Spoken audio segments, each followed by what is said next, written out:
খুন হয়েছে, দুইটা খুন হয়েছে।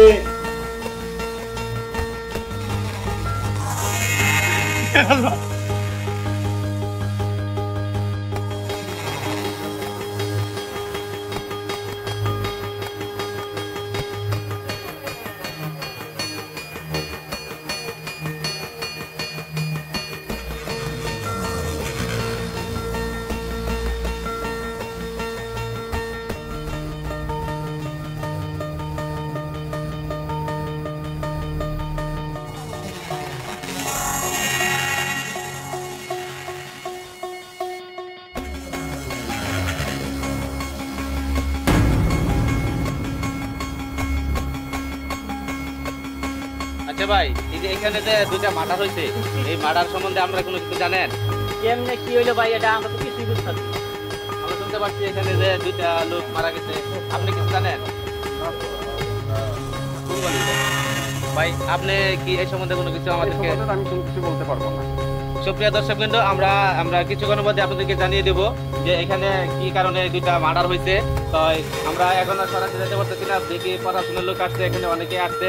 তো আমরা যদি সঠিক তথ্য দেওয়ার জন্য আপনাকে চেষ্টা করব। ইতিমধ্যে আমরা দেখতে পাচ্ছি প্রশাসন আমাদের মাঝে উপস্থিত হয়েছে। আপনাদেরকে কিছুক্ষণের মধ্যে জানিয়ে দেবো যে কি কারণে, কি এই কারণ হয়েছে, কিসের জন্য হয়েছে। এই দুইটা একসাথে এক বাড়িতে যে দুইটা খুন হয়েছে, এটা আমরা অল্প কিছু জানিয়ে দেবো। আমরা চেষ্টা করতেছি যে আমরা সঠিক তথ্য নেওয়ার জন্য।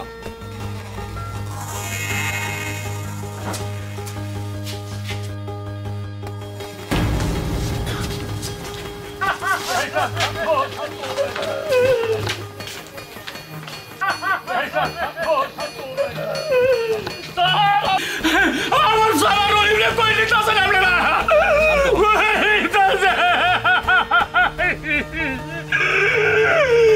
স্যার, আমি এর বিচার চাই স্যার, আমি এর বিচার চাই। অবশ্যই এর বিচার হবে। আমার বুলারে সারা মারছে। লোক মারা গেল, মার্ডার হইলো, কিভাবে মারা গেল তা তো বলতে পারতেছি না। দাদা, যে এইখানে যে আমরা শুনতে পারলাম যে জোড়া খুন হয়েছে, দুইটা খুন একসাথে একই বাড়ি, এই সম্বন্ধে আপনি কি জানেন? সেরকম তো কোনো আমরা জানতে পারলাম না বা বুঝতেও পারলাম না, আমরা তা বলতেই পারলাম না। রাতের বেলা কি কোনো চিল্লাফিল্লা শুনছে? না, এরকম কোনো আওয়াজ হয় নাই, শুনি নাই আমরা। দাদা, আপনার তো বাড়ির পাশেই, আপনি তো বাড়ির পাশের লোক, আপনি কি জানেন এই সম্বন্ধে? এই সম্বন্ধে তো আমি বলতে পারবো না, কিভাবে মারা গেল, কিভাবে মার্ডার হলো, এই সম্বন্ধে তো আমি বলতে পারবো না। আমরা শুনতে পাচ্ছি নাকি এখানে রাতের বেলা অনেক চিল্লাফিল্লা হয়েছে, ঠিক আসলে সত্য? কোনো চিল্লি হাল্লাহাল্লি কোনো শুনলাম না, কোনো আওয়াজই হয় নাই। এরপরে মেয়ে হইল আপনার মামার বাড়িতে গতকালকে চলে গেছে। এই মুহূর্তে যে আজকে খুন হয়ে গেছে, আমরা তো এটা সঠিক বলতে পারলাম না। দুইটা ডেড বডি হয়েছে, তার মধ্যে যে আরেকটা আমরা আরেকটা দেখানোর চেষ্টা করতেছি। এই ডেড বডি আরেকটা, এটি একটি মর্মান্তিক ঘটনা। একই বাড়ি একই জায়গা একই স্থানে দুইটা ডেড বডি।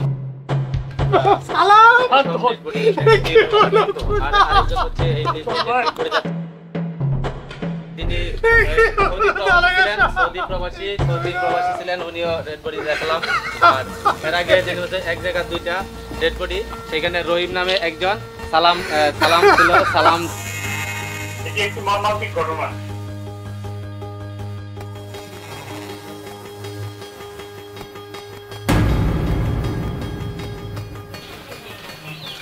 আচ্ছা দিদি, আপনার বাড়ি তো মনে হয় আশেপাশে, তো এখানে দুইটা মার্ডার হয়েছে, আপনি কি এই বিষয়ে আমাদেরকে কিছু বলতে পারবেন? আমি তো তেমন কিছু জানি না, তবে এখানে দুইটা মার্ডার হয়েছে এটা শুনছি। ছেলে নাকি বিদেশ থাকতো, আমি এত কিছু জানি না, আমি শুধু শুনছি যে মার্ডার হয়েছে। আচ্ছা দিদি, এই যে আপনাদের এখানে যে একই জায়গার দুইটা লোক মারা গেছে, দুইটা ডেড বডি, এইখানে এরা যে কিসের জন্য মারা গেছে, কি কারণে, এদিকে আপনি কোনো কিছু জানেন?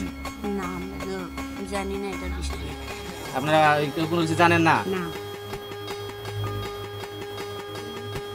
আচ্ছা আপা, এখানে যে দুইটা লোক মারা গেছে, শুনছি একজন নাকি আপনার হাজবেন্ড, আর একজন নাকি মামাতো ভাই। তাই শুনলাম আপনার স্বামী নাকি সৌদি প্রবাসী ছিলেন, আপনিও বাড়িতে ছিলেন না, তাই উনি যে মারা গেল এই সম্বন্ধে কি আপনি কোনো কিছু জানেন?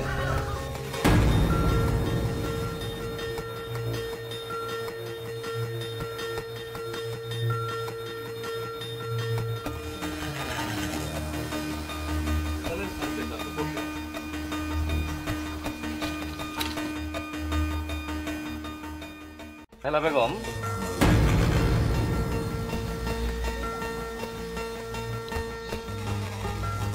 আচ্ছা রাহেলা বেগম, গতকাল যে আপনার বাড়িতে দুটা খুন হলো, এ ব্যাপারে আপনি কতটুকু জানেন?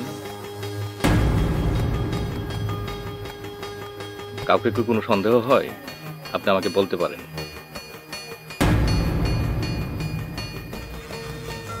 গতকালকে যে আপনি আপনার মামার বাড়ি গিয়েছিলেন, মামার বাড়ি যাওয়ার সময় আপনার স্বামীকে কোথায় রেখে গিয়েছিলেন? আপনার স্বামী কি আপনার সঙ্গে আপনার মামার বাড়ি যায়নি? না, ও জামাইবাবু তো ঢাকা গেছিল গতকাল। হুট করে কেমনে আবার আসলো, আবার এখানে আবার সালাম বাইস্তা কেমনে আসলো, কিছুই তো বুঝতেছি না।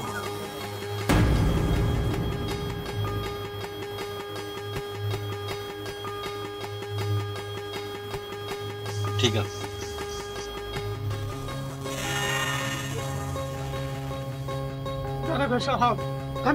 আমি সালামের বাবা। ছেলেটা গতকাল সন্ধ্যায় বাড়ি থেকে বেরিয়ে আসছে, আর সকালবেলা আমি লাশ দেখতে পেলাম।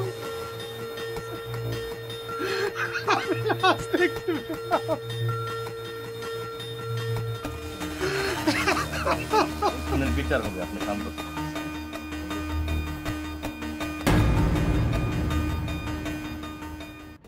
আপনি বসেন, শান্ত হন, আপনি বসেন। আচ্ছা, আপনাদের উদ্দেশ্যে বলতে চাই, আপনারা এই খুনের ব্যাপারে যদি কিছু জেনে থাকেন, আপনারা নির্ভয়ে বলতে পারেন আমাকে। স্যার, আমি রহিমের বাবা স্যার। খুব ভালো পোলা ছিল আমার রহিম।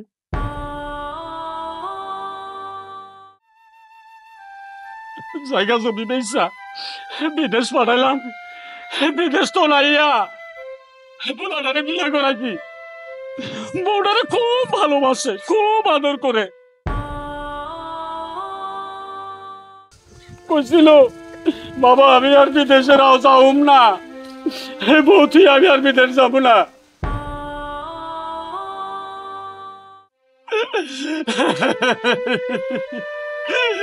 বিদেশ তো নাইয়া বাড়িটা করে দিছে। কইছে বাবা আমি কোন তাউম। আমি কইছি বাবা তুই এখানে থাক, আমি তো তোর পাশেই আছি।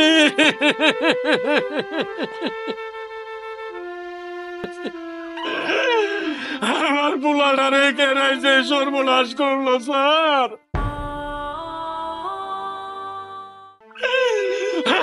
বিচার চাই, বিচার চাই।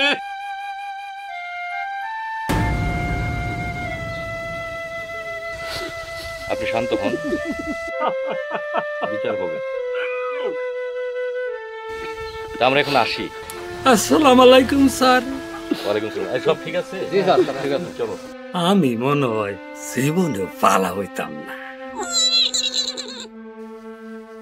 বাবা রহিম, কে সর্বনাশ করলো আমার, এত বড় সর্বনাশ করলো?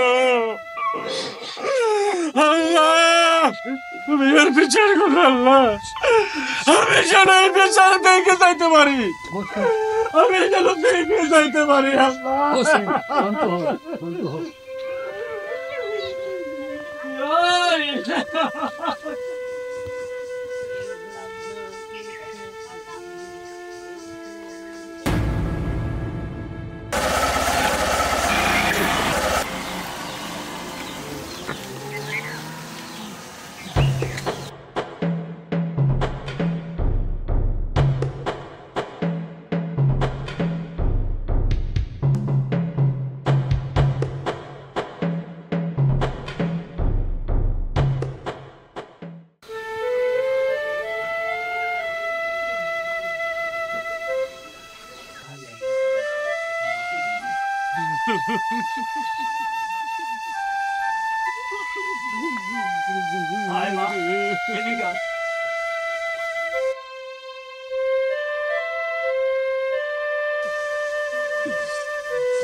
Dai sharp.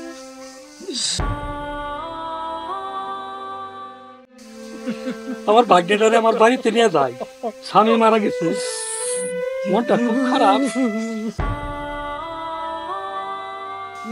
পরে সুস্থ করে আবার দিয়ে যাবো না। হ্যাঁ,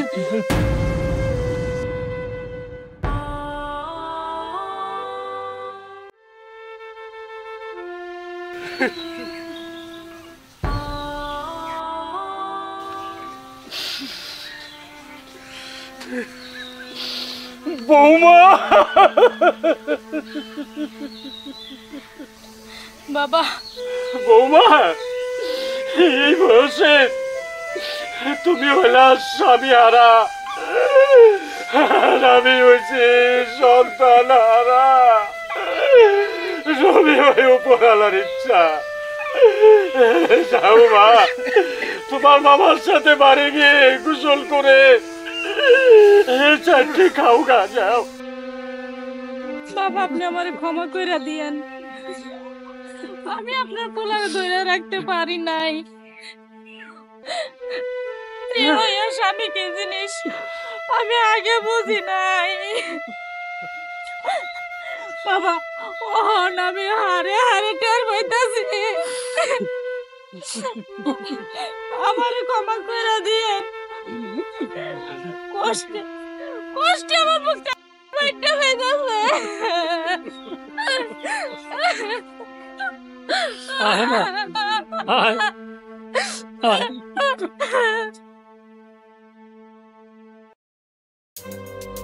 এই জোড়া খুনের ব্যাপারে আমার ওই রান্না বেগমকে সন্দেহ হয়। আমার মনে হয় রান্না বেগম এই খুনটি করেছে। স্যার ওই একজন এরা মানুষ হয়ে দুইজন যুবক পুরুষকে মারতে পারে? তবে স্যার আমার জানি কেন মনে হচ্ছে এখানে বড় ধরনের কোন রহস্য লুকিয়ে আছে। মহিলার স্বামীর সাথে মহিলার মামাতো ভাই কোথা থেকে এলো, সেও বা কেন খুন হলো? মহিলাও তো ছিল ওনার মামার বাড়িতে।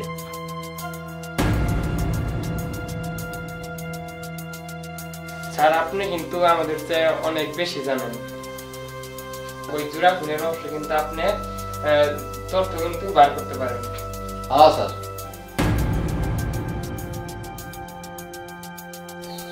কাছের মানুষ ছাড়া এত বড় খুন কোনোভাবে সম্ভব না।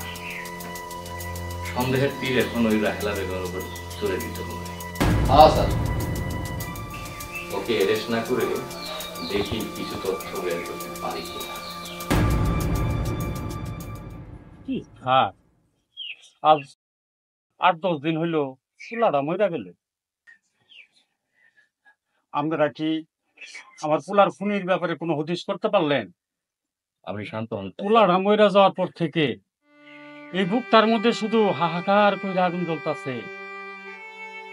এক প্রকার ঘুম, খাওয়া দাওয়া সব বন্ধই হয়ে গেল স্যার। এখন আমি কি করুম বলেন? আপনি শান্ত হন চাচা, আমরা অনেক চেষ্টা করতেছি সেই খুনের উদ্ঘাটন করার জন্য। তবে চাচা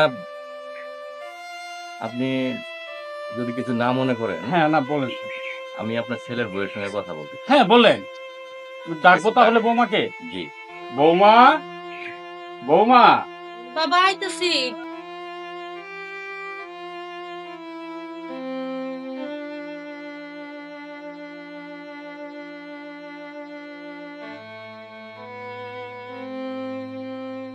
চাচা মিয়া, আমি আপনার ছেলের বউয়ের সঙ্গে একান্ত একটু কথা বলতে চাই। আচ্ছা, যদি দয়া করে একটু দূরে যেতেন। ঠিক আছে স্যার, আমি যাই। তবে স্যার আমার অনুরোধ, যেভাবেই পারেন আমার পোলার খুনিরে খুঁজে বাইর করে তার আইনের কাঠ গড়ায় দাঁড় করাবেন। অল্প বয়সে আমার এই বৌমাটা বিধবা হয়েছে, আর আমি হয়েছি সন্তান হারা। আল্লাহর কাছে আপনার জন্য অনেক দোয়া করবো স্যার। আল্লাহ আপনাকে অনেক ভালো করবো স্যার।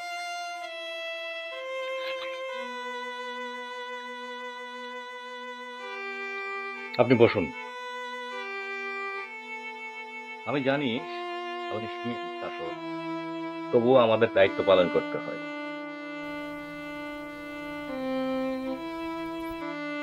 আমি আপনাকে কিছু প্রশ্ন করতে চাই। আচ্ছা রাহেলা বেগম, আপনার মামাতো ভাই সম্পর্কে আপনার ধারণাটা একটু বলতে পারবেন?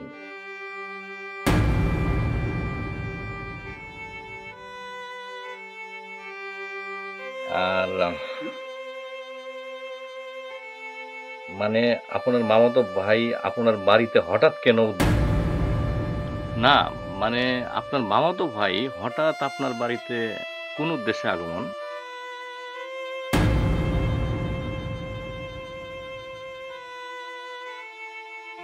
দেখুন, আসল খুনি বের করতে হলে আপনার স্টেটমেন্টটা খুব ইম্পর্টেন্ট। আর দুজন খুনি হলো আপনার নিকট আপনজন। লাশের ময়নাতদন্তে দেখা গেছে দুইজনের হাতে খুন হয়েছে। আর বিছানায় যে চুলগুলো পাওয়া গেছে সেটাও কোনো একটা মহিলার চুল।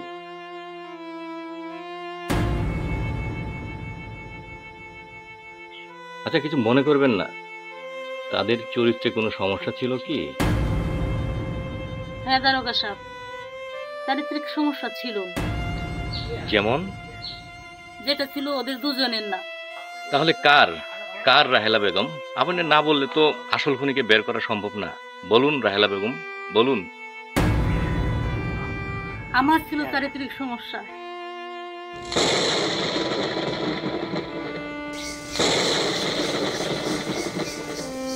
হ্যাঁ দারোগা সাহেব, আমার মতো একটা খারাপ জ্ঞানহীন মহিলার কারণে আজ দুইটা তাজা প্রাণ দুনিয়া থেকে চলে গেছে।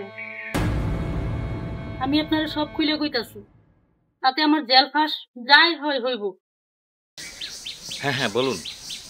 তাহলে শুনুন।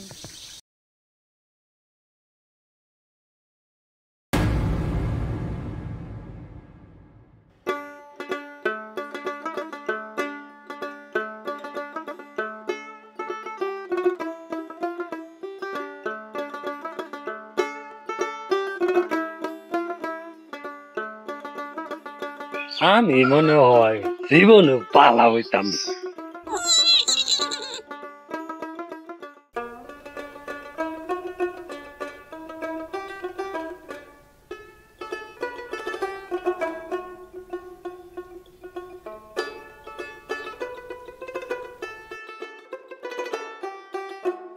দেখে মা, এই বাড়ির ফুল গাছগুলি আমি খুব যত্ন কইরা সুন্দর করে রাখছি। তেমনি তোরে আমি যত্ন কইরা খুব সুন্দর রাখছি রে মা।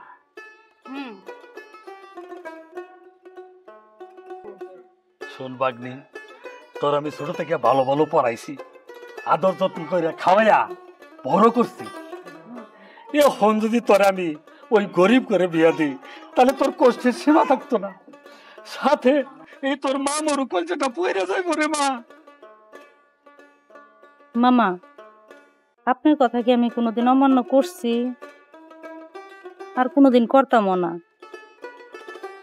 আপনার কথা আমি মান্য চলুম। দুনিয়া যদি একদিকে যায় গা, তবু আমি আপনার কথা মানব। আপনি তো আমার বাবার মতোই। ভাগ্নি, এখন দেখতে পাড়া সৌন্দ আইছে, পুলা বিদেশ থেকে অনেক টাকা কামাই করে আনছে। তুই অনেক সুখী থাকবি মা, তোর কোনো অভাব হইতো না। তুই রাজি যা মা।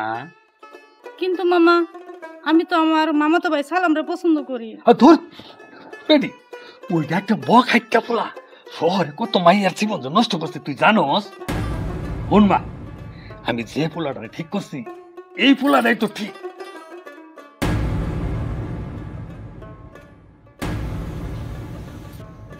শোন, আমি যে ওই বিদেশে পোলার লগে বিয়া ঠিক করছি এটাই আমার আসল কথা।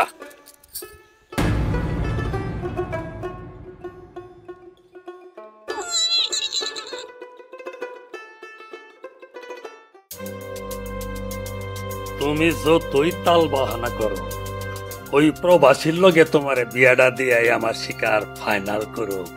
আর খালি টেকা গুলো টেকা।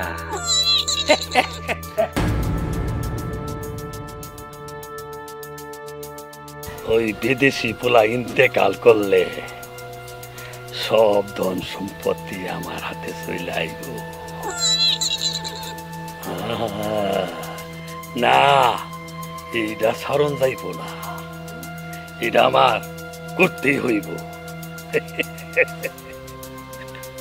আমি আর জীবনে বালা হইতাম না।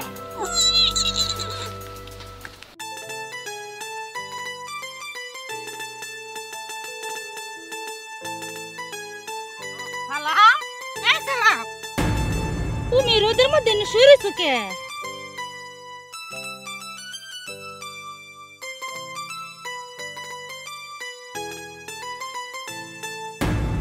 সামনে শুক্রবারে তোর বিয়া, তাই তোরা দেহার লাগে এখানে শুয়ে রইছি।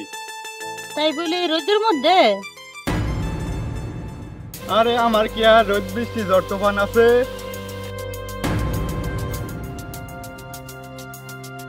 তোর বিয়ের কথা শুনে তুই তো একেবারে সুন্দর হয়ে গেছ, তোর রূপ যৌবন তো একেবারে বায়া হয়ে পড়তাছে রে।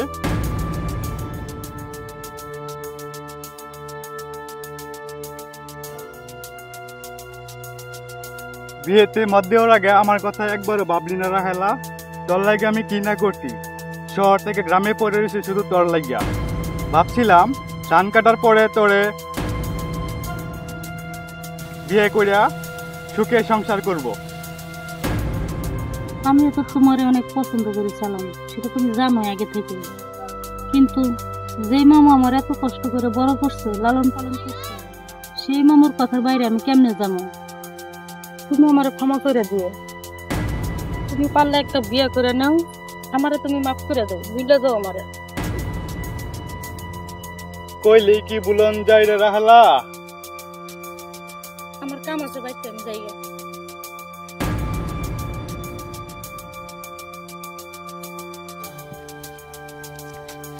কয়দিন পরে তো জামাই বিদেশ যাবই গা, পরে তোরে দেখামুনে।